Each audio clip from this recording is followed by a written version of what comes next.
Hi there. Welcome, everybody. So glad that you're joining us today. We have a really great show and a great guest lined up for you. Unfortunately, Father Shawn is unable to be with us. He is dealing with some major health problems with his wife, and we appreciate any and all prayers and donations. There is a GoFundMe page, and the name of that page is Sharon's Fight to Beat Cancer. Um, Last name is Sharon Whittington, and any help is appreciated. He extends his apologies for not being able to be here.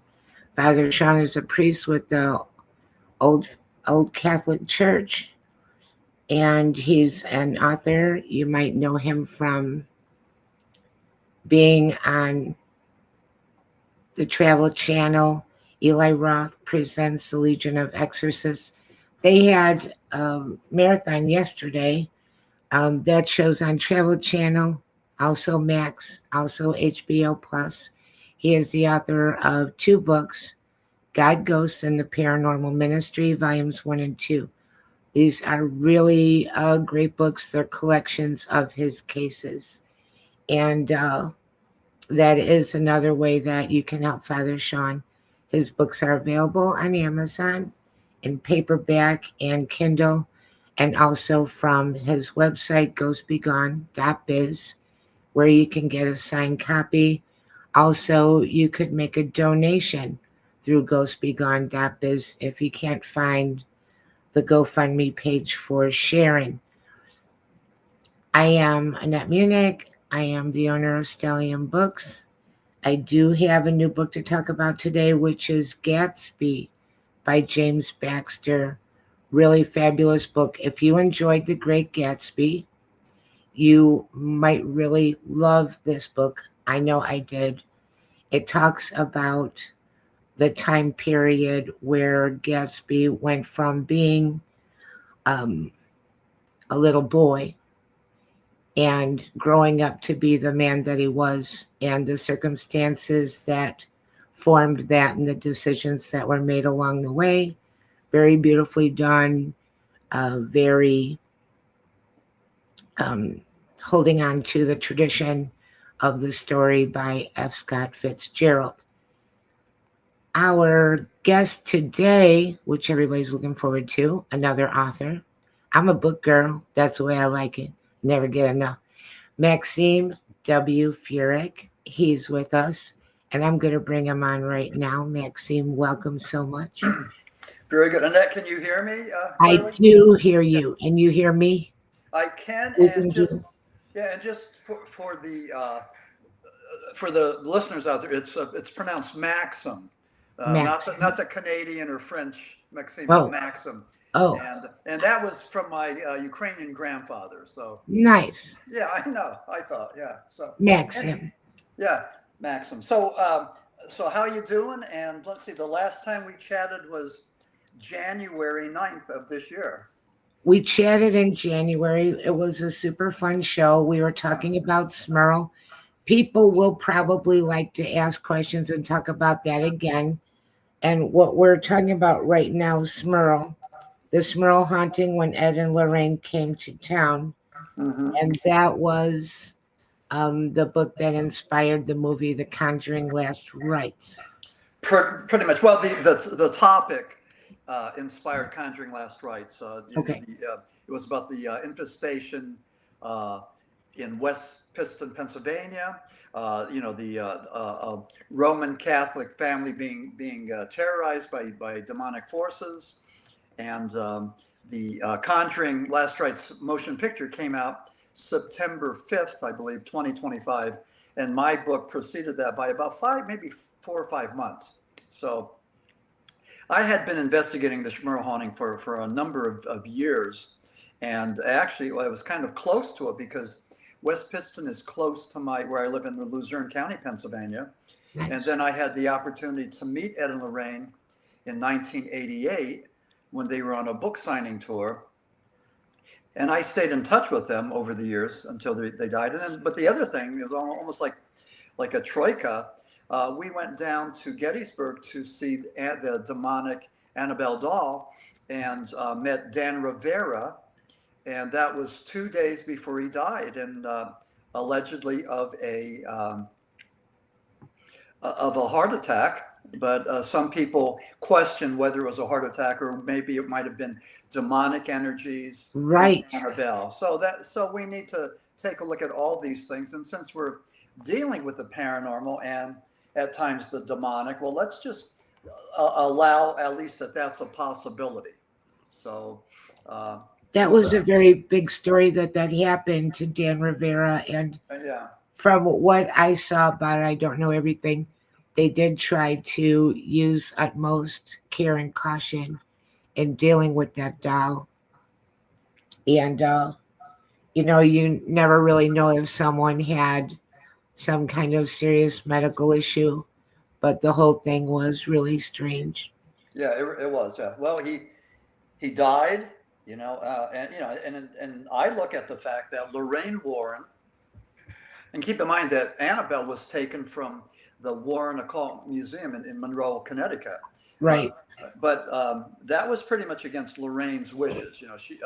She wanted those artifacts, and especially Annabelle, to stay there in Connecticut. And in 2025, some of the folks from the New England Society for Psychic Research decided to put together the Devils on the Run tour, and they took Annabelle around to places like San Antonio, Texas, New Orleans, the West Virginia Penitentiary, and then of course Gettysburg, Pennsylvania, where I saw the doll and also met Dan Rivera. So it was a lucrative tour. They made a lot of money from this, and also, unfortunately, a young man, Dan Rivera, who was a former Methodist, who converted to Catholicism. And when I met him, what we did is we talked a lot about what I call God talk. We talked about Christianity, and we talked about things like, and he did that. Although the power of the devil is great, the power of God is mightier, and things like that. So, all these guys there that were at the Gettysburg Annabelle site I believe, were Christians, and they espoused their Christian faith. But Dan especially, and again, he talked a lot about having converted to Catholicism, and just a great guy, a family guy, a veteran, so treated me pretty good. I thought he was a nice guy. Very, very sorry to hear that all that happened. Me personally, I think it's kind of dangerous to do that with a cursed object. I would go beyond saying haunted objects. I would say a cursed object. Yeah. And even if we want to say that, if you want to argue the point and say, well, maybe it wasn't demonic, maybe there weren't demonic energies, maybe there were, how could I say this? Maybe demonic human energies, maybe that doll was infused by the thoughts of so many people, thousands and thousands of people that saw Annabelle, that believed she was demonic and just projected these energies there and created something. And we've heard about this before. The mind is a powerful thing. It's capable of doing a whole lot of things. And, when you talk about the power of, many minds together, whether it's a coven of 12 or fewer, or if it's a Christian prayer circle where all these people get together and use their innate abilities for healing and helping, then, just maybe something else was happening there that we don't know a whole lot about. So again, there's a lot of room for conjecture, and I think the verdict is still out on Dan Rivera. And we'll never know. Probably not. Not. Yeah. And also that Annabelle doll and story has been around for a very long time. Yeah. So there's a lot of people around that know about it, that have an opinion of it, that it generates fear, that might want to in some way get close to it or be repelled from it. It's an emotion generating object. Exactly. Yeah. I mean, it conjures fear or, controversy, a whole lot of things. But, we knew about Annabelle from the exploits of Ed and Lorraine Warren, the Roman Catholic demonologist. And with the Conjuring franchise, 9 motion pictures, Yeah. 3 of them were about Annabelle, 2 were about the nun, and the rest of them were the exploits of Ed and Lorraine. So, very successful horror franchise. Actually, it's my understanding that the Conjuring franchise is the most successful horror franchise, in history, and it worth about $2.7 billion Wow. net. So that's Like that's something that, seriously. yeah, something to of interest.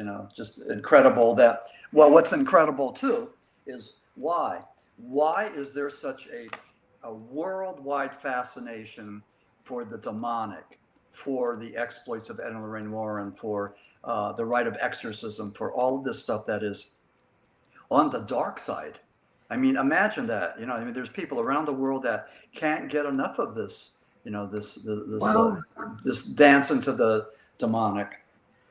I think a couple of things, and we could throw a lot of items on the table with this, really.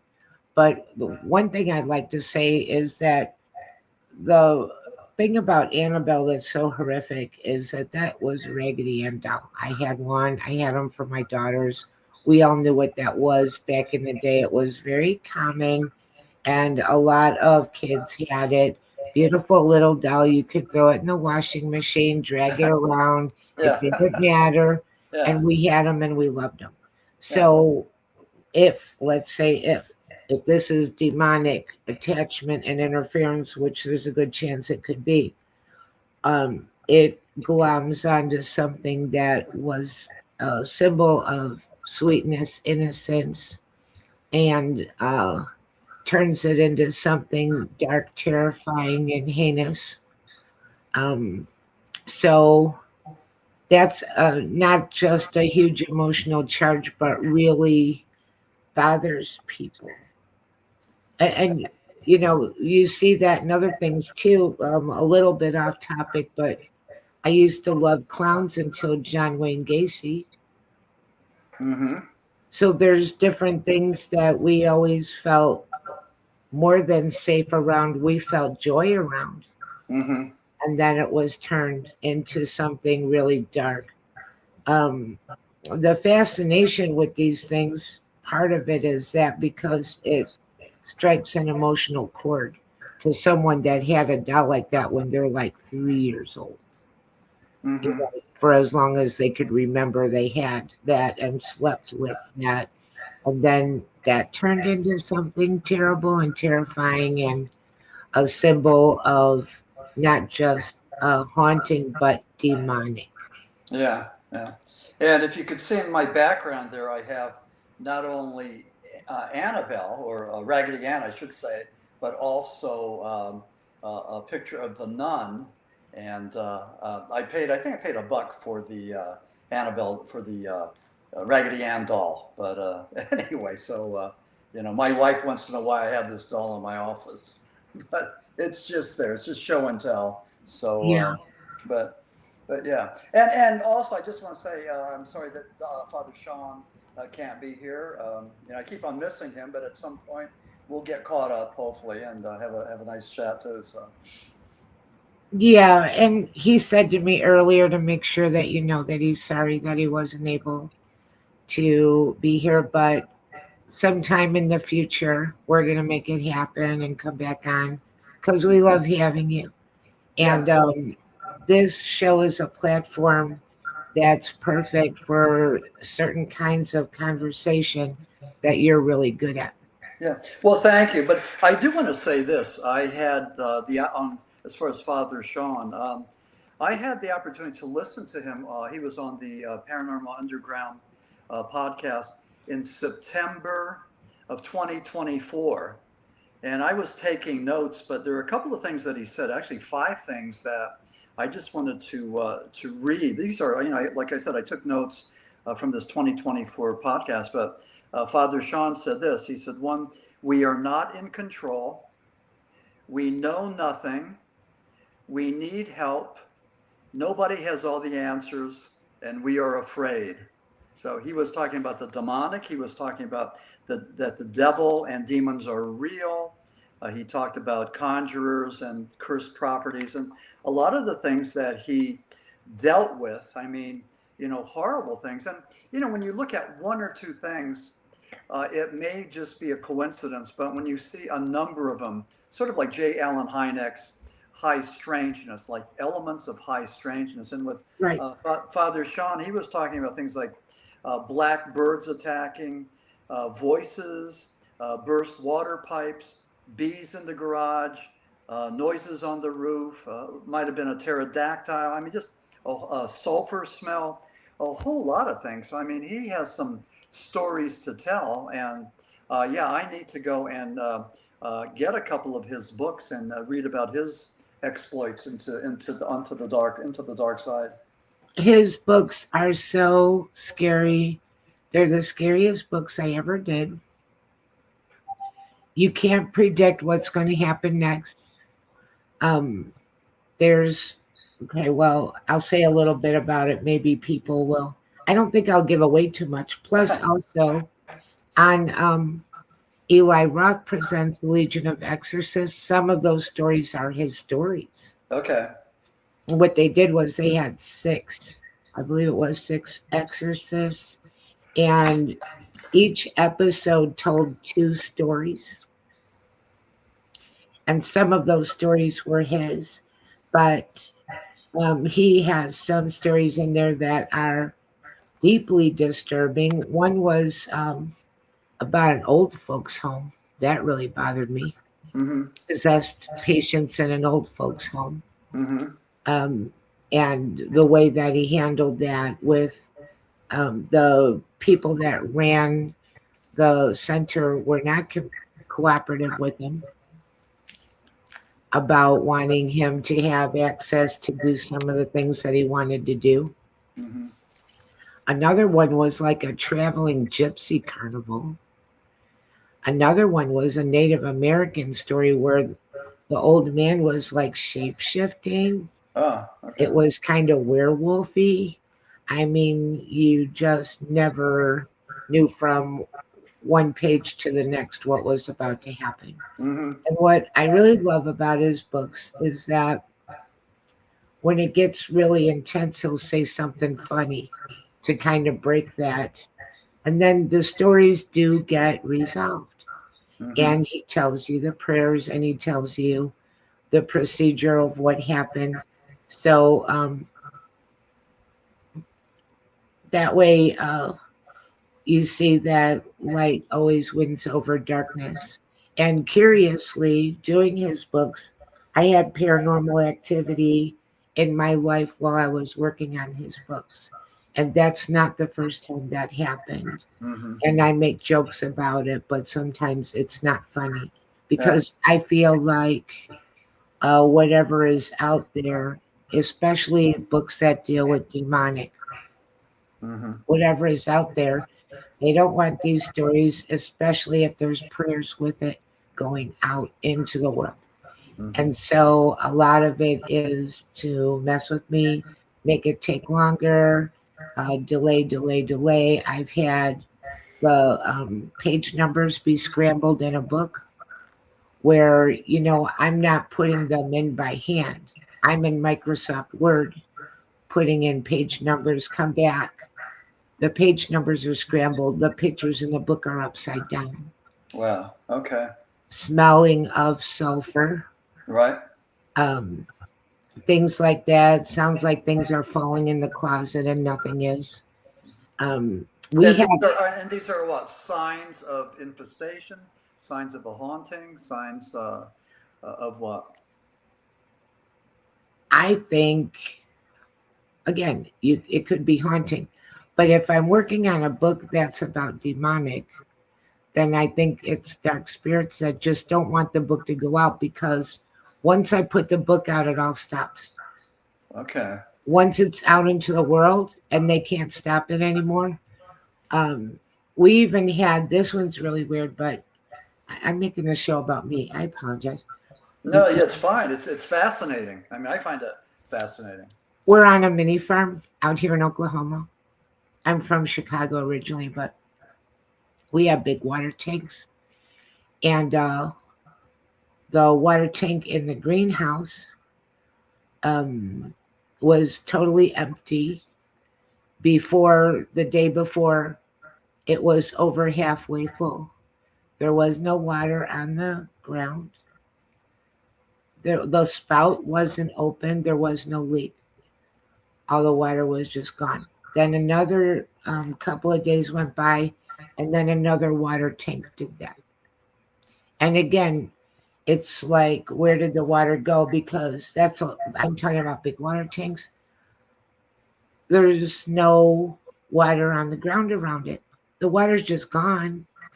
So I did something that I learned from Father Shawn. We'll do this for Father Shawn from his books, and I thought it was great.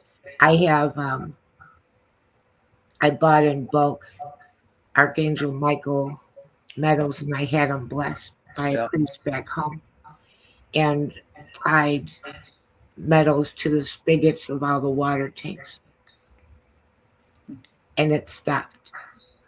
We had more water tanks than that, but that was just kind of crazy, and no explanation, and no water on the ground, and it would be like a lot, but it wasn't. So, and I guess you could say we're way out in the country. Some kids came onto our property to empty our water tanks or something, but we also have 5 dogs. So that's highly unlikely. Yeah, sure. But, it's just things to do to mess with you, aggravate you, slow you down, show you what they can do, a little flex, odd things. And it's to the point that when I'm working on a book that deals with the demonic, that's nonfiction, I tell everybody in my family, and they can tell me if they don't want me to do it. Mm-hmm. Because I'm not the only one that gets affected by some of this crazy stuff. Mm-hmm. But then again, as soon as the book goes out, it all stops. I really believe they just don't want the books to go out. They try to slow down the books. It could be that you're in a certain place, you're in a certain vibration that they're coming after. Could be that you're more attuned and more sensitive to, the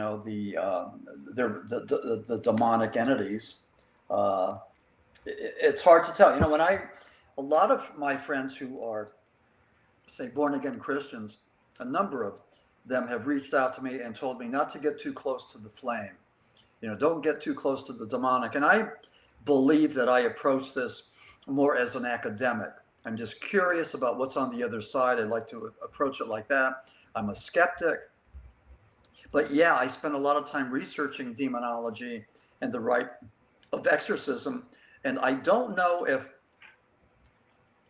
that makes me a target. I mean, I don't think so, because I think that if you're well grounded, and if you're filled with God's grace, and if you say your prayers, have your holy water, if you do the right thing, I think that then we're well prepared to deal with the demonic. And if you take a look at how Catholics do battle versus Protestants, with us Catholics, we have a very formalized rite of exorcism where we use other people like St. Michael the Archangel and Padre Pio to help do battle with us.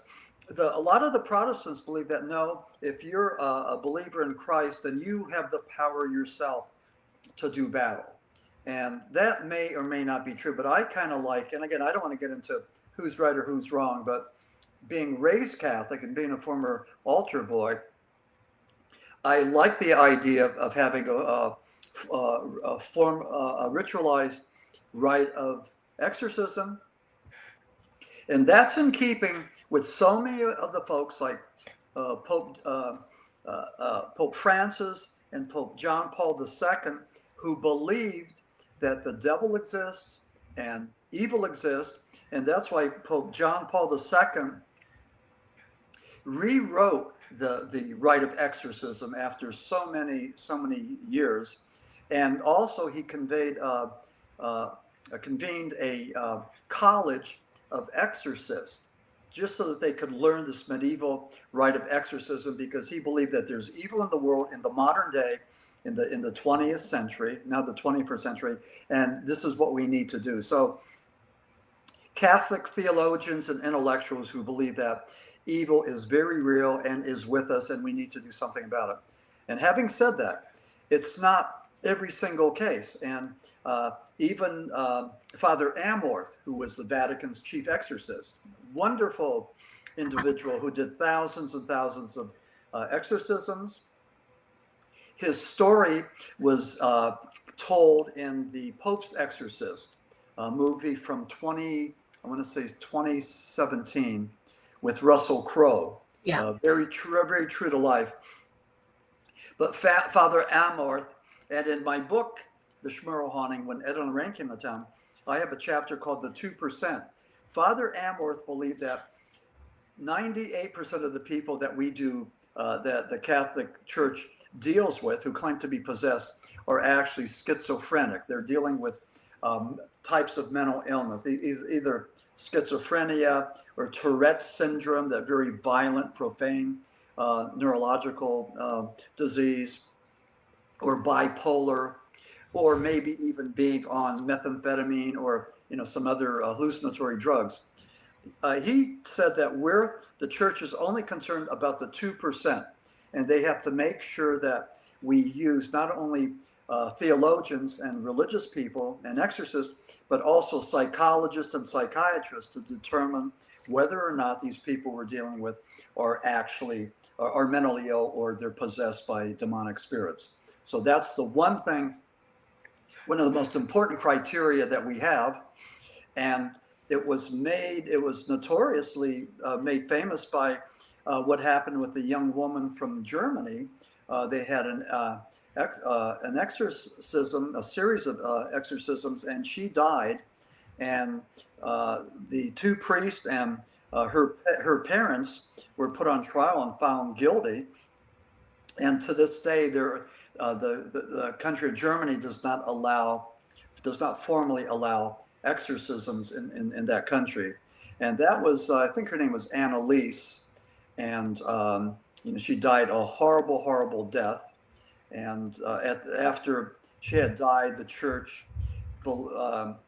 concluded that she had schizophrenia and maybe some other illnesses that she was dealing with, but she wasn't. She thought she was possessed, but that was part of her mental illness. So it was a tough case, and it was tragic, and she died. So Yeah, they do that, where people have to go for a mental and physical evaluation, and because there are other things that can cause symptoms and crazy behavior and crazy thoughts. On the flip side of that, I would think that there were also mental institutions that had people in there with paranormal problems, conversely, because oh yeah, good point. Yeah, this is very hard to sort out. Mm-hmm. And the one case that comes to mind is Richard Sharp Shaver, with the Shaver, hi Michelle, with the Shaver mystery. And I have followed him closely because Richard Sharp Shaver and I were both born in Berwick, Pennsylvania. Nice. Northeastern Pennsylvania. And Richard Sharp Shaver claimed that he was captured by evil robots, the Deros, and held prisoner in these subterranean caves. And then Ray Palmer, Rapp, his publicist, confided or outed him and said that no, he wasn't trapped, but he was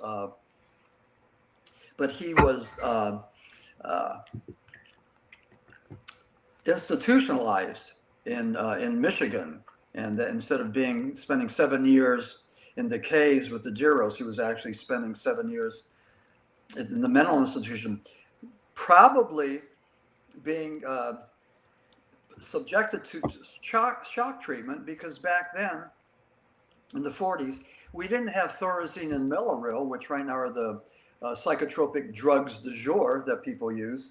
And back then, whatever medications they used, it was a lot cheaper to do shock treatment with these people that were schizophrenic rather than to use medication that was more expensive. So Richard Sharp Shaver, Annette, as you sort of alluded to, believed that he was the only sane person in an insane world.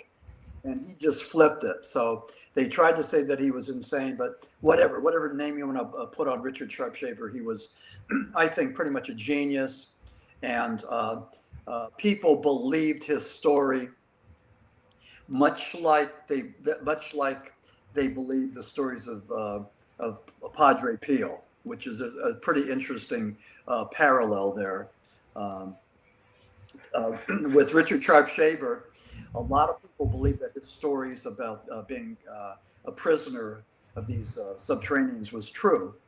With Padre Pio, the Vatican could not understand why all these people were going to Padre Pio's church in Italy, and they couldn't believe that thousands of people were being convinced that Padre Pio's fantasies were true. And that's what the Vatican felt, but they weren't fantasies. Padre Pio was a mystic. He was a saint. He performed miracles. He had the stigmata of Christ. He bled and suffered. And also he had the gift of bilocation. Yep. He was seen in several places at the same time, physically seen, physically talking, moving, and documented numerous times. So call it what you will, but I believe, I have a theory that everything is everything, and there's very little light in between the paranormal, the scientific, and the spiritual. I think that they're all pretty much the same. And when you're talking about miracles and apparitions and bilocation and stigmata and everything, I mean, that is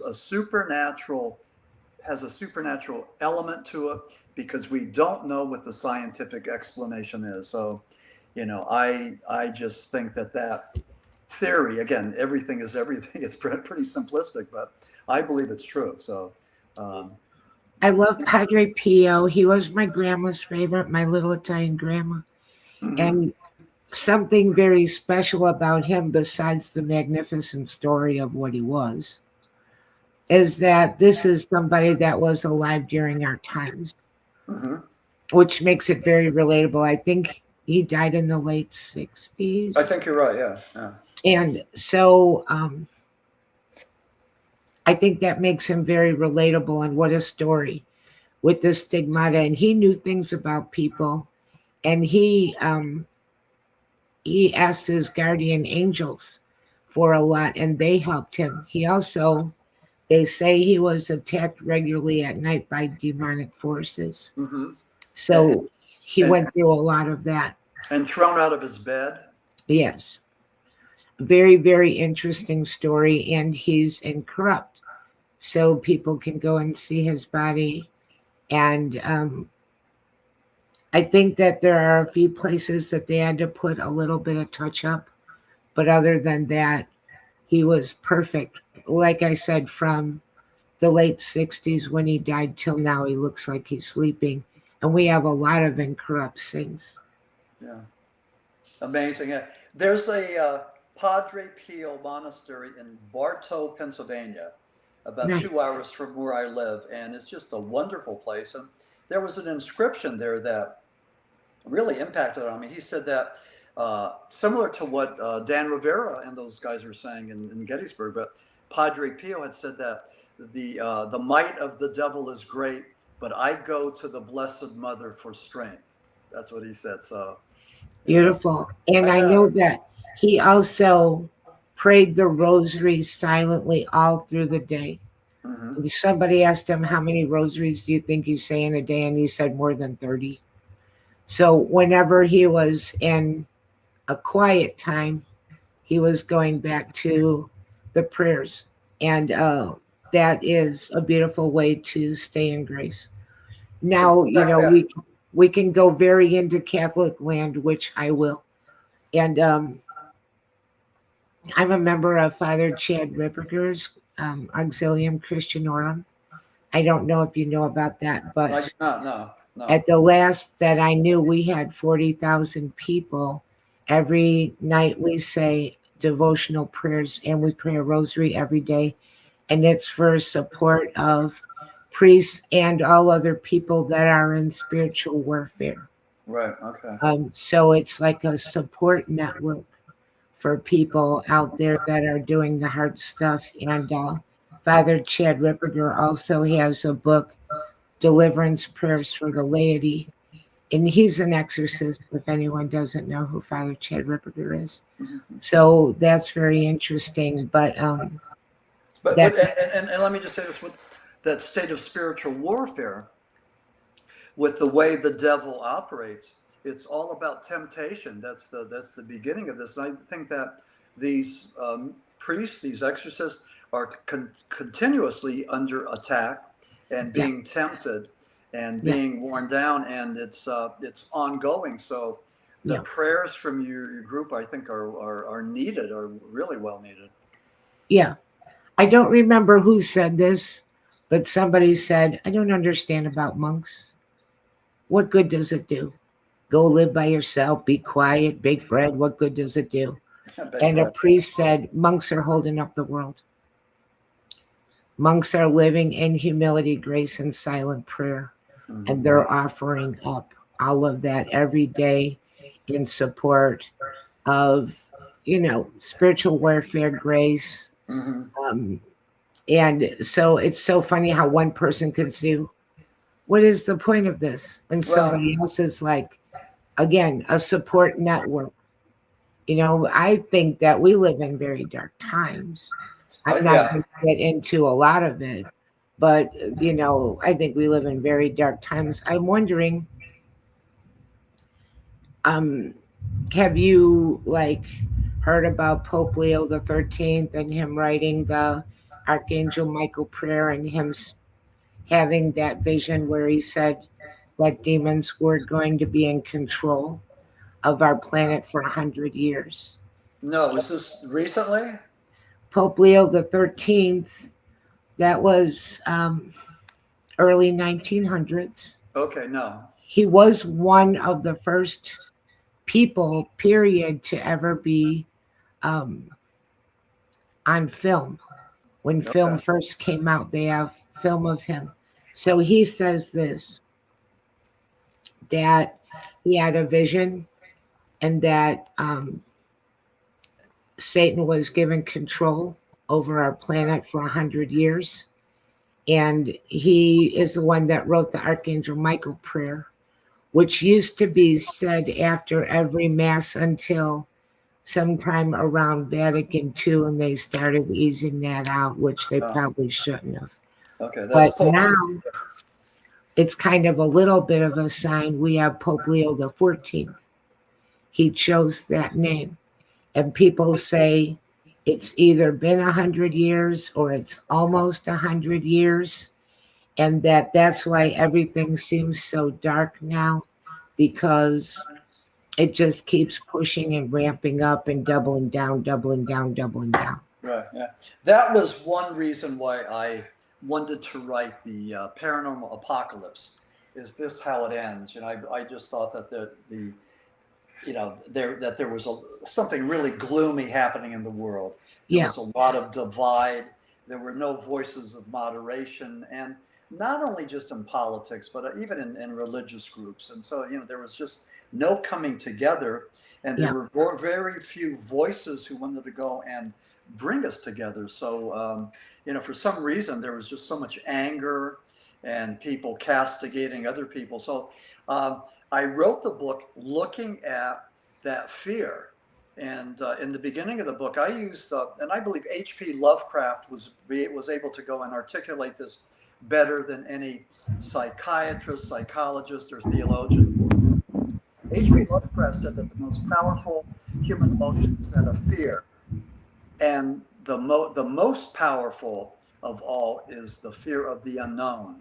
And I think that's what a lot of us are concerned with. And when you talk about the end times, the eschatology, the eschatologists looking at the end times and how's this going to end. But I think a lot of us are looking at things like wondering, with with World War III, how close are we getting to that?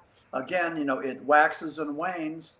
It looks like maybe we're, getting things, settled or rectified over in Iran, but we still have North Korea, we still have Russia, we still have China, we have a lot of unknown variables, and who knows if they might just strike at any time. But with the fear, like how will it end? People think about maybe World War III. They think of the global pandemics, and we know that with COVID from what was it, 1919 or 2019 and 2020, with all those people worldwide that died, and now we have a variant of the COVID virus that seems to be immune to the inoculation, to the shot. And so we don't know what's going to happen in the summertime, but some of the people that are in the know believe that it's going to be a wicked summer with the reemergence of this COVID pandemic. So again, there's reasons to be concerned, but whether it's World War III, whether it's pandemics, whether it's man-made disasters or weather-related crises. I remember the one that comes to mind is, I believe it was Hurricane Helene in North Carolina, and the mountains of around Asheville were flooded, floods of biblical proportions. They had never seen that in that part of the world and part of the country, and the floodwaters just went straight up, and they were just inundated with that. But end times with the apocalypse. But I think a lot of people too are concerned about economic uncertainty. Like, am I going to have money to make it through? Am I going to have enough money to live on when I retire? Am I going to have enough money to pay my bills, given that the price of everything is going up? And what do? Do you pay your rent, or do you buy the food for the table? So there's a lot of that economic uncertainty, especially with people that are at the bottom tiers of the socioeconomic spectrum that are suffering now as we speak. I mean, there's a lot of people that are really dealing with hardship and struggling. And for the greatest country on earth, we have a pocket. We have a certain percentage of people that are poor and they're struggling just to survive. And this is unacceptable when you take a look at the wealth that we have in the world and the wealth that we have in the United States. There's something that I don't know what the solution is, but there's too much suffering, and it would seem that when people look towards the end times or believe that they're coming, there's a lot of uncertainty. H.P. Lovecraft was correct. When you say paranormal apocalypse, how do you feel like the paranormal becomes part of it? Because we could just, at this point, I'll say something really gloomy. Yeah. Every day feels like anything can happen day. So we could do an apocalypse without any help from the paranormal. Yeah. So how are you weaving those together? Yeah, I weave them together in every way that I could, because like I said, my personal philosophy is everything is everything. Everything's together, where it's spiritual, scientific, philosophical, paranormal. It doesn't matter. They're all together. We just have a hard time finding out where the boundaries are. Certainly with the paranormal, we know that there's some connection to the scientific, but if you don't know the rules, if you don't know the cause and effect of the science, then you can't weed out, what's happening. I was told by Dr. Frederick Lamont Santee. He was a white witch. He was in charge of the Coven of the Kata in northeastern Pennsylvania. And Dr. Santee said that there's no difference between the supernatural. He told me, between the supernatural and the scientific. They're all the same. We just don't know what the rules are. I talk about H.P. Lovecraft, one of the greatest paranormal authors of all time. certainly doesn't have the commercial recognition as does an Edgar Allan Poe, but H.P. Lovecraft has to be second. He's the one who triggered the Ancient Aliens. I mean, everything that Eric von Daniken did with Ancient Aliens, that's under the guise of the paranormal. Everything that he did was he copied from H.P. Lovecraft. So I talk about H.P. Lovecraft in my first chapter, and I have a chapter called The Last Man on Earth. And this was Vincent Price. Now think about this. This was a motion picture, a wonderful motion picture from the early 1960s. I loved him.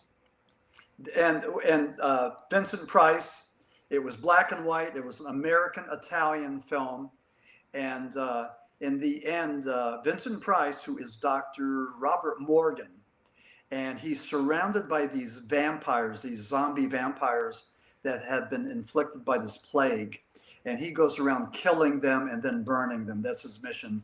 And he has to kill his wife, who turned into a vampire. But towards the end, he goes to a church, and the vampire zombies surround him, and they stick a spear in his side. And just like Christ, he dies on the altar, and he calls these zombies freaks. He goes, "You're nothing but freaks." But what he did was he made the last stand as the last man on earth. He let them know that they're freaks, and he is a man. And and I talk a little bit about that the reason that man, humankind, rules the earth is because we are made in the image and likeness of God, and that's because we have an abundance of DNA. More is better. We have more cognition, and we have more spirituality, and that's why man rules the planet. And even though people say, well, animals have language, and animals can use tools, and animals can this and that, and they can, and it's great, and it's wonderful, but not as man does.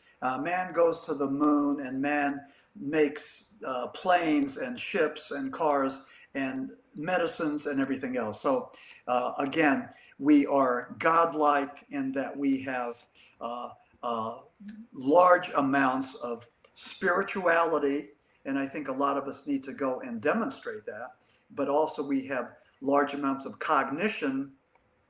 And when you look at stimulus, cognition, response, this is what we should do as humans. With animals, it's stimulus, response. Something happens, they just respond to it. With us, before we respond, we should think, look at the possibilities, and then do that. So, man rules, and I talked about that in the Last Man on Earth, which I recommend all your listeners to take a look at. It's probably free on Tubi or one of those other programs on TV.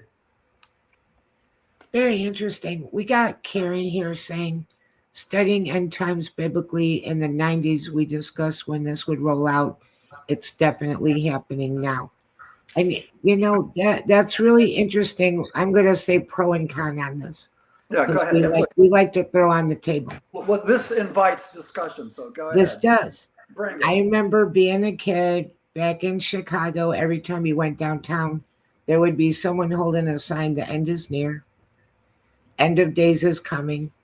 Revelation, all of that. So I'm saying I've seen people talking like this my whole life.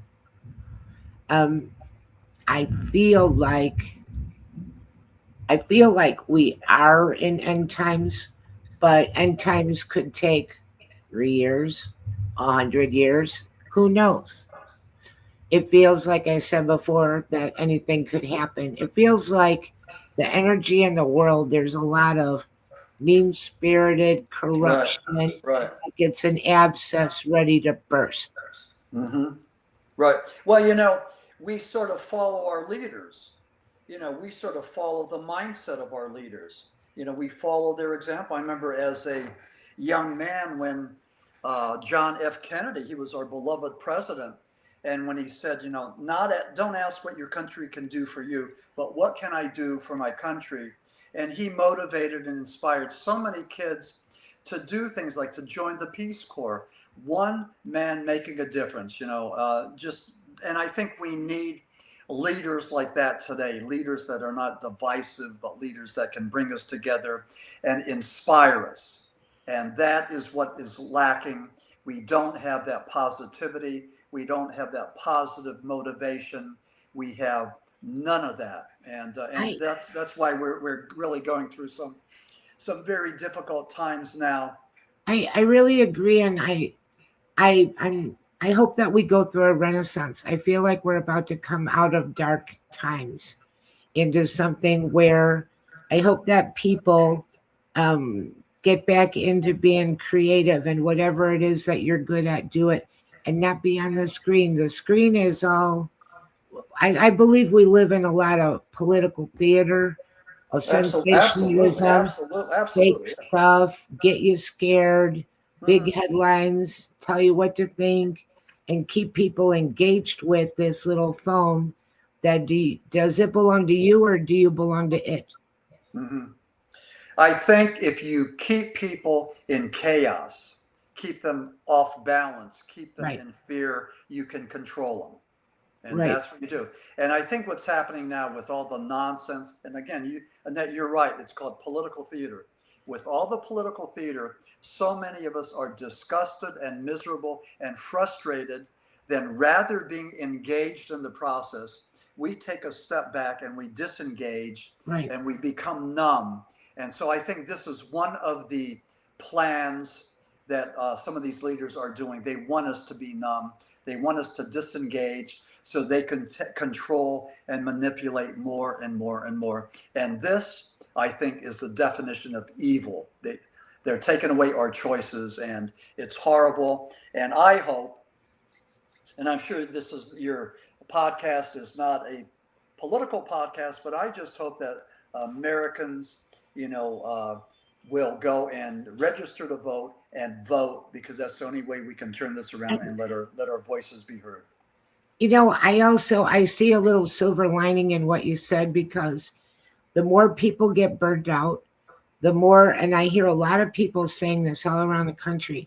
They're like, yeah, I saw that, but I don't know what to think about it, because now, with the advent of AI, is that a real picture? I don't know. Uh-huh. Did that really happen? Are they clipping things to make it look like this or make it look like that? And people get exhausted. And then what happens is they start to lose control of the people, where they're looking at things going, maybe that happened, maybe it didn't happen. I don't know what to think, because we've been on this roller coaster now for a while. Yeah. And every day it's something else, and we understand who hates who, and we understand who's trying to chop who off at the knees. So Yeah. whatever your opponent is, they're evil and the bad guy.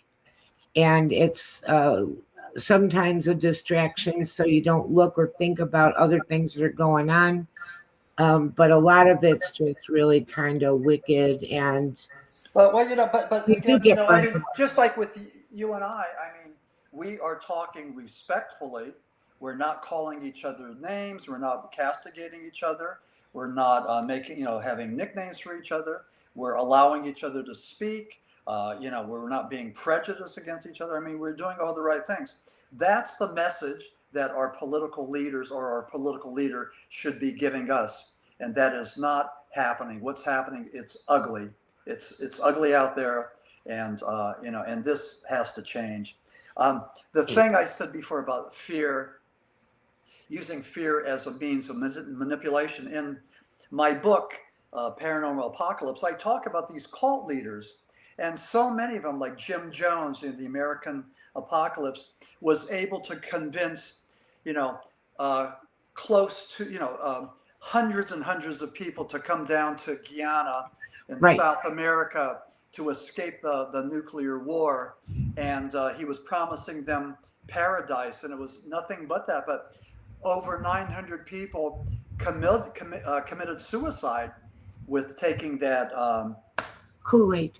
the Kool-Aid with cyanide and Right. Valium and chlorohydrate. And that was in December of 1978, because I know exactly where I was at the time. I was in Rock Springs, Wyoming, in a cabin with no television, newspaper, anything. And when I came out into civilization, the first thing I heard was like, kapow, did you hear about the 900 people that committed suicide down with Father Jim Jones? And what he did was he kept them scared, and he preached that he was a deity, that he was like Christ. Right. And that's what these evil people do, these cult leaders, whether it's David Koresh, whether it's Heaven's Gate, they all did the same thing in Heaven's Gate. Applegate said that him and his lady friend were mentioned in Revelations, but they all used the Bible as their means of seducing their congregants into winning them over, using the Bible for evil purposes. So again, these are people, again, this is in keeping with our conversation here, people that have given up on self. They've given up on their opinions and their right to choose. And what they do is, because of their fear, they follow like little lemmings. They follow all the other lemmings, following the leader, believing that this leader is going to keep them safe from harm. You know, follow me and you'll be safe. And they do nothing like that. Reverend Jim Jones was a horrible, horrible human being. Oh, yeah. And for young people, we're running out of time, but for young people that weren't around, that's where that expression comes from, drinking the Kool-Aid. Right. That's where it comes from. Jim Jones, that was terrible. And David Koresh, I lived in Austin, Texas when Children of God, yeah. That was just, you know, when you really look at it and you realize how far people can be manipulated, mind controlled to a certain extent, caused to believe different things. Do I think that's in our current society? I absolutely think it is. Yeah. But, you know, we could probably talk for about 2 more hours, but we don't have the time to do it. Yeah. But I really enjoyed it. Yeah, well, very good. Okay. But thank you so much. If any of your listeners have any interest in checking me out, I have a website. It's www.maximfurek.com. And if they're interested in any of my books, they could contact me for a signed copy. And I would only ask this, Annette. If they were to purchase any of my books, I would ask them to also write a review for Amazon, because this is what us authors really need. So it's a lot of people don't really know that, but it helps so much with the books to get some reviews. And also, I believe if it's still the way it was, when you cross over 50 reviews, Amazon really helps push your book. Good. There's a line there if you get to 50. Good. I got that with Coleridge and Hoodoo and the Shepton mythology. So and I would love to talk about some of your other books as well. I think they look fascinating. Absolutely love it. Absolutely love talking to you. Like you said, you know, if everybody just sat down and throw it on the table and just talk about it, different aspects of different things, I think we would get a lot farther. Respectfully, yes. Yes, instead of a tug of war. Exactly, yeah. Well, which is where we are, I think, on a lot of things. But you know, you're not doing it. You're doing the right thing, and I think I am too. So at least there's 2 of us. So we could get 2 more and 2 more. You know, we could change the world. I think the older generation has to set an example, because we remember when times weren't quite so tumultuous and ugly. There's a lot of ugly. There's a lot of instant ugly, and it's terrible, because I think people are more alike than different. If they really talked about it, you might have a couple of things that you don't agree on, and that becomes a big deal. But overall, more alike than different. More alike than different for sure. And we came from a time where, if you remember, I can go over a few minutes. If you remember, when we were young, you didn't really tell anybody who you voted for. You didn't ask. And you didn't tell anybody if you went to church or not. Like, that was considered kind of rude to ask, and people got along. And it wasn't everything brought up and shoved in everybody's face all the time. And I think it's better that way, that it should be personal to an extent. Yeah. You don't have to defend, your religion. You don't have to defend all of your issues every moment of every day. You can live and let live to some degree. Say what you think and let somebody else say what they think and really listen. But you know what I think too, not to throw a wrench into your thought, but I think with some of the younger people today, I think they're having a conversation. We never had it during our generation, but I think they're having a conversation of how do you identify, him, her, or it. And we've never had that. And I think that these young people are looking at this and trying to figure out if there's more than, what they think they are. And a lot of this we don't understand, but it's seems to be a topic with younger people. So, I don't know. I don't know, how to look at that, how to embrace that, because I don't know that much about it. What I would love to do, I would love for you and I to, this is April 10th, 2026. I'd love to in a year see what has changed in the world on the topics that we spoke of today. Okay. That would be interesting. What we've learned, what ways things have headed, what issues seem to have faded away, what issues seem to be more prominent. See if the pandemic hit. Yeah, and all of the see if the prices went up or down. Yeah. Paranormal occurrences and just kind of like the general take the temperature of what's going on. And see if Paranormal Apocalypse, is this how it ends, reaches 50 reviews on Amazon. That would be lovely. That would be perfect. Yes, I know. Thank you so much. I really enjoyed having you here. Such a great conversation. We could go on for days, I'm sure, because I really enjoy it. I appreciate it. And listen, I was just wondering if you could do me a personal favor. Sure. And when you talk to Michelle DeRoche, could you have her send me maybe a case of Canadian maple syrup? Oh, yeah, everybody likes maple syrup. Just as a nice little token. I want that too. Everybody likes Canadian maple syrup, right? Okay. I hope Michelle's listening. She might be. She's at the station because I was talking to her before the show, right before you came. Okay. For everybody, Maxim W. Furek, author. We will have him back again soon. Many thanks to all of our listeners. Have a lovely night, a lovely weekend. We love you. We appreciate you. Please keep Father Shawn in your prayers. Right.